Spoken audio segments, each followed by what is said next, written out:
আমার ভাবনায় বাংলাদেশ শীর্ষক জাতীয় রিল মেকিং প্রতিযোগিতায় বিজয়ীদের সাথে সাক্ষাৎ করেছেন বিএনপি চেয়ারম্যান তারেক রহমান। সকালে বিচারপতি শাহাবুদ্দিন আহমেদ পার্কে তিনি এই সাক্ষাৎ করেন।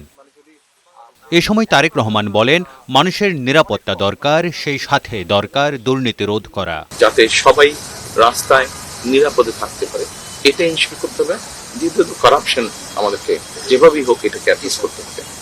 দুর্নীতিটাকে আমাদের অ্যাড্রেস করতে হবে। দুর্নীতি বিভিন্ন রকম দুর্নীতি আছে, বিভিন্ন পর্যায়ে আমাদেরকে চেষ্টা করতে হবে এই দুটো জিনিসকে যদি আমরা একটু ভালো করে অ্যাড্রেস করতে পারি, অন্য সমস্যাগুলোর সমাধান অনেকাংশে সমাধান হয়ে আসবে।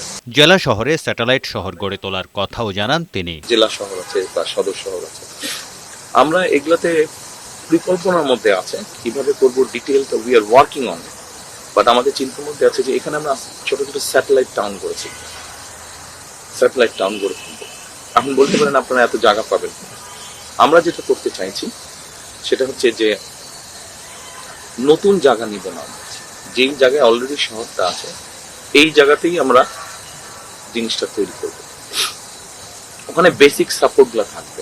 মেট্রো রেলে খরচ বেশি, তাই শহরে মনোরেল চালুর পরিকল্পনার কথা জানান তারেক রহমান। আমরা ঢাকা সবগুলো এরিয়াকে কানেক্ট করতে পারি মনোরেল দিয়ে, যদি সেটা খরচ কম হয়। খরচ কম হলে ন্যাচুরালি ওগুলাতে যারা ট্রাভেল করবেন তাদের খরচও কমে যাবে। যত সহজে বললাম ব্যাপারটা অত সহজ না, সময় লাগবে, কঠিন কাজটা, বাট নট ইম্পসিবল। আমরা চেষ্টা করলে অবশ্যই। এদিকে আরাফাত রহমান কোকোর মৃত্যুবার্ষিকী উপলক্ষে গুলশানের বিএনপি চেয়ারম্যানের কার্যালয়ে দোয়া ও মিলাদ মাহফিলের আয়োজন হয়। এতে দলের চেয়ারম্যান তারেক রহমান, স্থায়ী কমিটির সদস্যসহ বিএনপি নেতারা অংশ নেন। তারেক শিকদার, বৈশাখী সংবাদ, ঢাকা।